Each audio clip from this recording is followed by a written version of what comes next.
નમસ્કાર મિત્રો, RTI right two information એક્ટના મુજબ તમે જે પણ અરજી કરો છો આરટીઆઈની અંદર એના 30 દિવસની અંદર તમને એની માહિતી આપી દેવી જોઈએ. કાં પછી વળતો જવાબ તમને મળી જવો જોઈએ. સંતુષ્ટકારક ના હોય તો તમે ફરીથી અપીલ કરી શકો. પણ આ વિડીયો માતૃભાષામાં બનાવેલો છે, તો કૃપા કરીને જો સારો લાગે તો ચેનલને સબસ્ક્રાઇબ જરૂર કરજો, વિડીયોને લાઇક કરજો. મેં જે આરટીઆઈ કરી હતી 11 જુલાઈ 2025.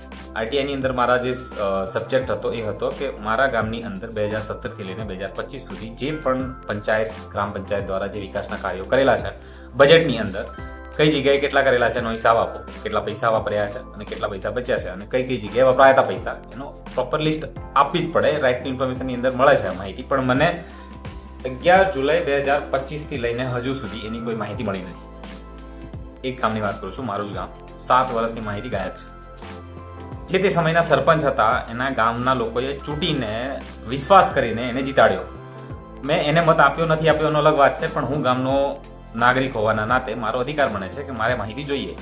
મેં એને વોટ આપ્યો જ નથી આપ્યો એનો મતલબ એ નથી થતો કે મને માહિતી નથી આપી શકતો. એની જવાબદારી બને છે કે માહિતી આપવી જોઈએ. તલાટી કમ મંત્રી પાસે હિસાબ હોવો જોઈએ અને ગામના સરપંચને ખબર હોય છે કઈ જગ્યાએ કેટલો વપરાશ થયો છે. કેમ કે જ્યારે ગ્રામ પંચાયતની જે બી ગ્રાન્ટ મળે છે એના પૈસા ઉપાડવાની બંને જોડેની સિગ્નેચર જોઈએ, એક તો તલાટીની અને એકના સરપંચ. ઠીક છે, બંને પોતાના સિગ્નેચર વગર પૈસા નથી ઉપાડી શકતા. મતલબ બંને જણાને ખબર હોવી જોઈએ કઈ જગ્યાએ કેટલા પૈસા વાપર્યા છે. 2017 થી લઈને 2025 સુધી આની એક પણ માહિતી હજુ સુધી મળી નથી. કઈ જગ્યાએ કેટલા પૈસા વપરાયા એની પણ હજુ માહિતી મળી નથી. ડીડીઓ ડિસ્ટ્રિક્ટ ડેવલપમેન્ટ ઓફિસર અને ટીડીઓ તાલુકા ડેવલપમેન્ટ ઓફિસર, જે ટીડીઓ હોય છે ને ડીડીઓ હોય છે, બંનેને મેલ કરેલા છે. બંને જોડેથી કરેલું છે કે ભાઈ આ મળી જશે, અરજી થયેલી છે. પણ 9 મહિના થઈ ગયા, એક માહિતી હજુ અપડેટ નથી થઈ. એક અધિકારીને લેટર આપેલો છે, આ તમને સ્ક્રીનમાં દેખાય છે, આરટીઆઈ નંબર. તમે પણ પોતે ચેક કરી શકો છો, મતલબ પોતે ચેક કરી શકો છો. આરટીઆઈ ગુજરાતના લોગિન પેજ પર જઈને પોતે લોગિન કરવું પડશે ને આ નંબર નાખીને તમે એનું સ્ટેટસ જોઈ શકો છો કે કઈ જગ્યાએ કયું પેન્ડિંગ છે ને શું ચાલે છે. 9 મહિના થઈ ગયા, એક આરટીઆઈ નો જવાબ નથી મળી રહ્યો. સોચો, એક જ ગામડું છે આ ગુજરાતમાં, આની 7 વર્ષનો હિસાબ નથી. કેટલા ગામડાઓ છે ગુજરાતની અંદર ખબર છે? હજારો ગામડાઓની અંદર કેટલો ભ્રષ્ટાચાર થયો છે તમને ખબર હશે. એક આરટીઆઈ નો જવાબ એના જણાવ્યા નિર્ધારિત સમય ધોરણની અંદર પણ નથી નો જવાબ મળી રહ્યો. એના 9 મહિના થઈ ગયા પછી પણ હજુ કોઈ જવાબ નથી.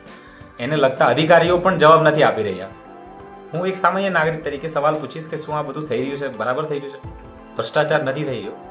એક સરપંચનો પગાર હોય છે 5,000 રૂપિયા, બીજા ઉપર નીચેના પટ્ટા મળીને બધાના વધારે 10,000 રૂપિયા કરું, એક વર્ષનો 1,20,000 રૂપિયા થાય. 12 વર્ષે કેટલા થાય ખબર છે? 6 લાખ રૂપિયા. 5 વર્ષમાં 6 લાખ રૂપિયાના પગાર ધોરણમાં એના વર્કરે બીજા જ વર્ષે ચૂંટાયાના બીજા જ વર્ષે બોલેરો ઉભી કરી દે છે,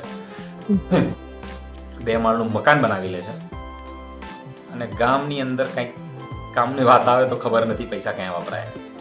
ગામની અંદર સડકો ખરાબ હોય ને તો સરપંચની જવાબદારી બને છે કે ગામની અંદર પ્રાથમિક સુવિધાઓ પ્રાપ્ત કરવાની જવાબદારી સરપંચની હોય છે. એના માટે ચૂંટાયેલા છે ને એને એના જ્યારે ચૂંટાયા હોય ને એ ટાઈમ પર શપથ લીધા હોય છે કે હું આ કામો કરીશ.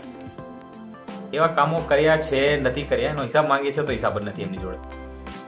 પછી ખેર તલાટી કમ મંત્રી એકલા સરપંચને હું નહીં કહું, પણ બધા જ આપણા ગામની અંદર જે પણ રહેતા હોય લોકો એમને પણ ખબર હોવી જોઈએ કે દરેક ગામની અંદર ગ્રામ સભા હોવી જોઈએ.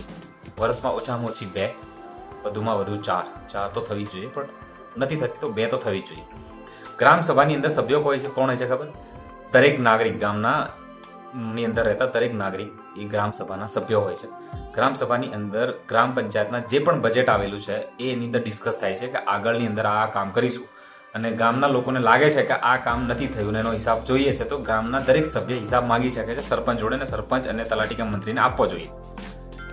તમારા ગામની અંદર કેટલી ગ્રામ સભા રહી છે? હજુ સુધી થઈ જ નહીં હોય, મને તો એવું લાગે છે. થઈ હશે તો ખબર નહીં હોય ક્યારે થઈ ગઈ, કેટલા સભ્યો છે, શું છે, કઈ ખબર નહીં પડી હોય. ખાલી સરપંચને ઓળખે કે આ સરપંચ છે અમારો, પણ આ થવી જરૂરી છે. જો હમણાં સુધી પણ નથી થઈ તો તમે તમારા ગામના સરપંચને પહેલા જણાવી શકો. જ્યારે પણ ગ્રામ સભા કરો, જ્યારે પણ કરો, ઓછામાં ઓછા 7 દિવસ પહેલા તમને એની લિખિત અરજી લિખિતમાં કાં પછી તમને માહિતી મળી જોઈએ કે 7 દિવસની અંદર આ તારીખે આ જગ્યાએ ગ્રામ સભા થવાની છે તો કૃપા કરીને હાજર રહો. ઓછામાં ઓછા 60% સભ્યો હાજર રહેવા જોઈએ ગ્રામ સભાની અંદર, અને જે પણ મંજૂર ત્યાંથી સભ્ય જે બજેટ મંજૂર થાય એ જ માન્ય ગણાય. એના સિવાય કોઈ બજેટ માન્ય ગણાતું નથી. પણ તમારા ગામની અંદર એવું થાય છે, ફ્રોડ કરીને જ બજેટ મંજૂર થાય છે, પછી એનો જ આપણે હિસાબ માંગીએ એ પણ નથી મળતો. તમે વિચારો તમારા ગામની અંદર કેટલો વિકાસ થયો હશે. જે તે સરપંચ બને છે ને એમ એવું વિચારે છે કે હું ગામને આગળ લઈ જઈશ, પણ અહીંયા જે પણ હાલની અંદર ઇલેક્શનની જે માહોલ છે, હાલમાં જે ચૂંટણીનો માહોલ છે, એ એવું વિચારે છે કે હું જ ઉપર આવું. જે તે માણસો સરપંચ તરીકે ચૂંટાય છે એ શું સાચે પોતાના ગામના વિકાસ માટે કરે છે કે પોતાના વિકાસ માટે? આ સવાલ તમને જરૂરી થવો જોઈએ. અને જો તમારા ગામની અંદર ભ્રષ્ટાચાર થાય છે તો એના જવાબદાર થોડા અંશે તમે પણ છો કે તમે એવા ખોટા અને ખરાબ કરેલા કામોનો તમે વિરોધ નથી કર્યો. જો વિરોધ કર્યો હોત તો થોડા સમય માટે તમે એ જ માણસની આંખોમાં ખૂંચશો, પણ આખા ગામને તારશો. જો આ વાત તમને સાચી લાગી હોય, માહિતી થોડીક પણ ઉપયોગી હોય, તો કૃપા કરીને ચેનલને સબસ્ક્રાઇબ કરજો. વિડીયો જેટલો બને એટલો શેર કરજો. વિડીયો જોવા માટે બહુ બહુ ધન્યવાદ. Thank you.